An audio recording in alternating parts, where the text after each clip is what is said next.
Olá, sejam muito bem-vindos a mais uma análise aprofundada. Hoje a gente vai mergulhar de cabeça numa seção bem específica do Código Civil italiano, sabe?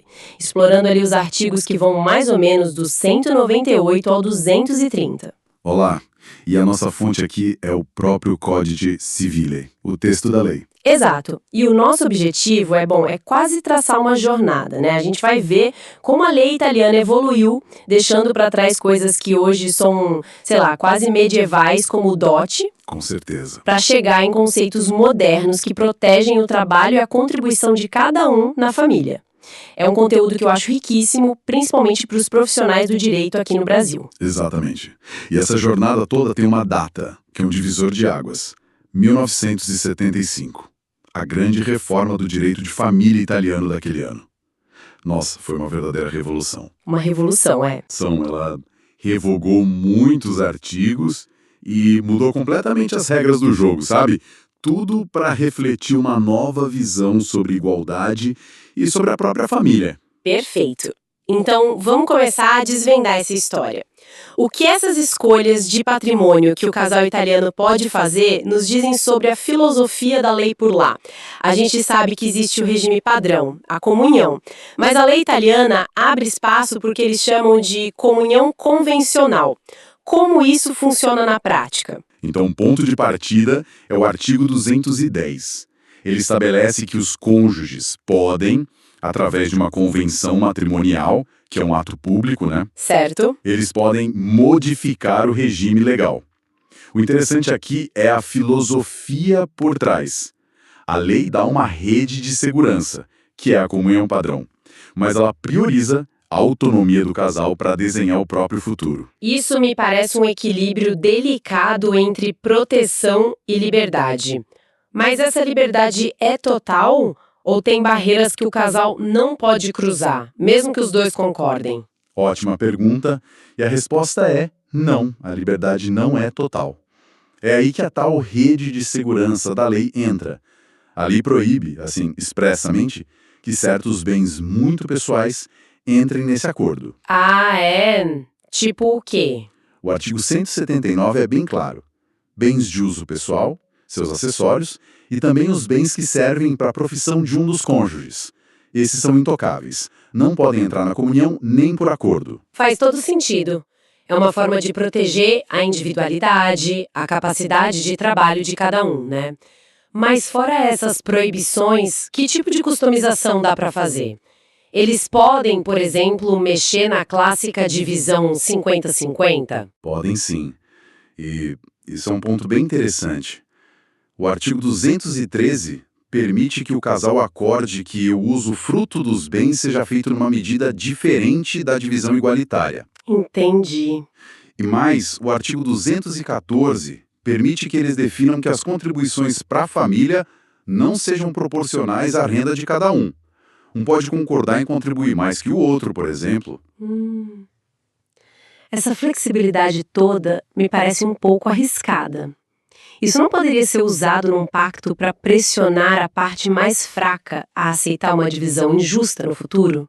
O legislador pensou nisso. O mesmo artigo 214 tem uma salvaguarda crucial. É nulo qualquer pacto que dê a só um dos cônjuges o poder de administrar tudo ou de alterar o acordo sozinho. Ah, bom. Qualquer mudança exige um novo consenso.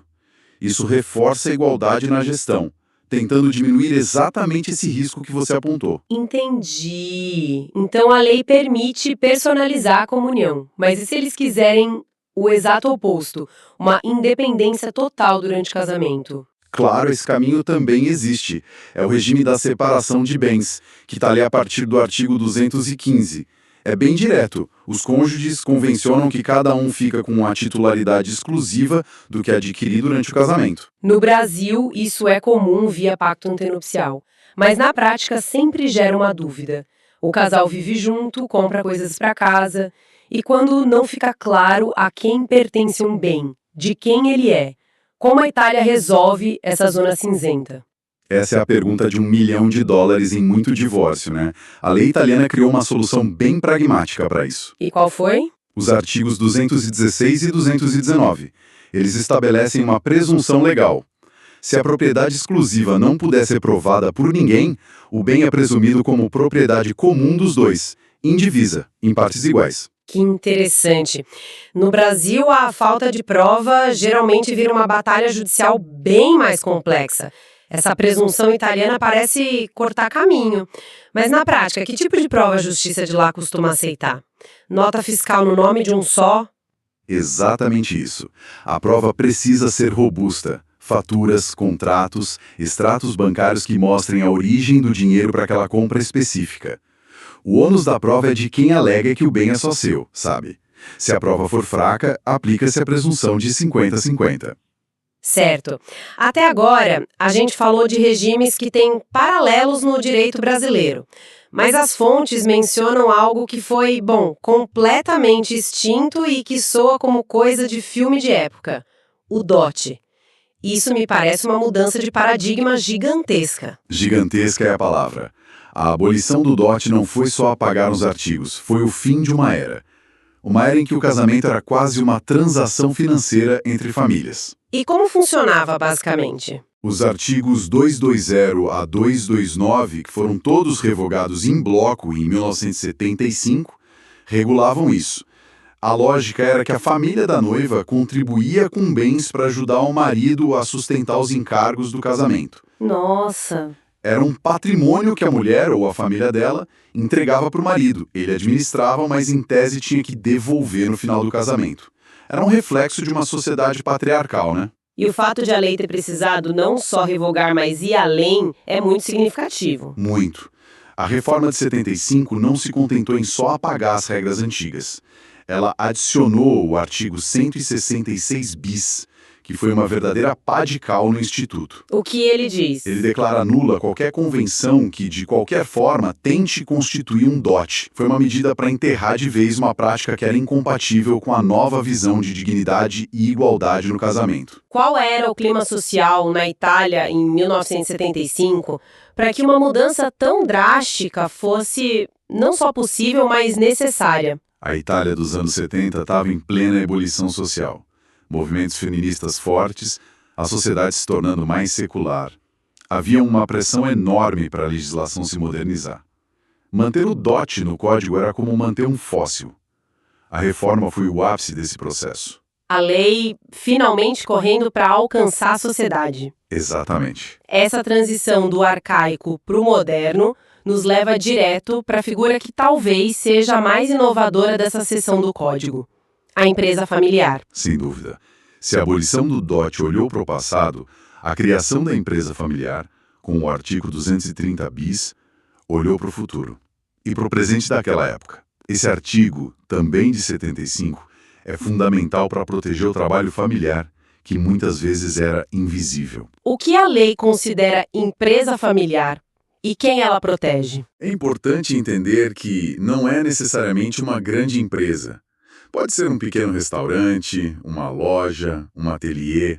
A lei protege o familiar, cônjuge, parentes e afins que trabalham de forma contínua na família ou nessa empresa. A grande sacada do artigo foi dar um valor econômico real a essa contribuição. E que direitos essa contribuição gera? Gera direitos patrimoniais concretos. A pessoa tem direito à manutenção e, o mais importante, a participar dos lucros da empresa, dos bens comprados com esses lucros e do aumento de valor do negócio. Uau! E essa participação é calculada de forma proporcional à quantidade e qualidade do trabalho que a pessoa prestou. Isso é revolucionário, porque reconhece que o trabalho de um filho ou de uma esposa no negócio de família não é só uma ajuda, é o fator de produção que gera riqueza e merece ser remunerado. Exatamente. E para não deixar dúvida, o artigo termina com uma frase de um simbolismo imenso para 1975. O trabalho da mulher é considerado equivalente ao do homem. Precisar dizer isso em lei diz muito sobre a época, né? Diz tudo. Era uma declaração para combater uma presunção cultural de que o trabalho feminino valia menos. Uma declaração poderosa. E essa proteção, que nasceu pensando na família do casamento, ela evoluiu para acompanhar as novas configurações familiares. Evoluiu, sim. Isso mostra como o direito a um organismo vivo, Em 2016, uma nova lei adicionou o artigo 230 ter. E o que ele faz? Ele estende direitos muito parecidos de participação nos lucros e bens ao convivente de fato, o que a gente aqui no Brasil chama de companheiro em união estável, que trabalhe de forma estável na empresa do outro. Isso é um passo gigantesco. É o reconhecimento da contribuição econômica em uniões não formalizadas pelo casamento. Exato. A lei italiana reconheceu que a parceria de vida e de trabalho que gera patrimônio não depende de um papel para ter valor e merecer proteção. Se a pessoa dedica seu trabalho para construir um negócio com um parceiro, é justo que ela tenha direito a uma parte do que ajudou a construir. Então, se a gente olha para o quadro completo, o que essa jornada pelos artigos 198 a 230 do Código Civil italiano nos mostra? Nos mostra uma transformação profunda. A legislação italiana se movendo de um modelo baseado em status, em arranjos desiguais como o dote, para um modelo focado na autonomia, no consenso e principalmente no valor do trabalho como gerador de direitos dentro da família. A criação da empresa familiar e sua extensão aos conviventes parece ser o ponto alto dessa evolução. Com certeza. É a proteção de quem contribui na prática, para além das formalidades. Então, para a gente fechar, vimos essa evolução de conceitos arcaicos para figuras modernas que reconhecem o trabalho, buscam a igualdade. E isso nos deixa com uma reflexão final, né? A forma como a legislação italiana trata a empresa familiar, especialmente ao quantificar a participação com base na quantidade e qualidade do trabalho. Será que isso não oferece um modelo interessante para outros países pensarem em como valorizar aquele trabalho, muitas vezes invisível, que acontece dentro da família? É uma provocação. Uma provocação sobre como o direito pode criar ferramentas para dar um valor econômico justo ao trabalho no âmbito privado familiar, sabe? Para além daquela ideia de mútua assistência. Uma excelente questão para se pensar, sem dúvida. O direito como um instrumento para enxergar e valorizar contribuições que a economia formal muitas vezes ignora.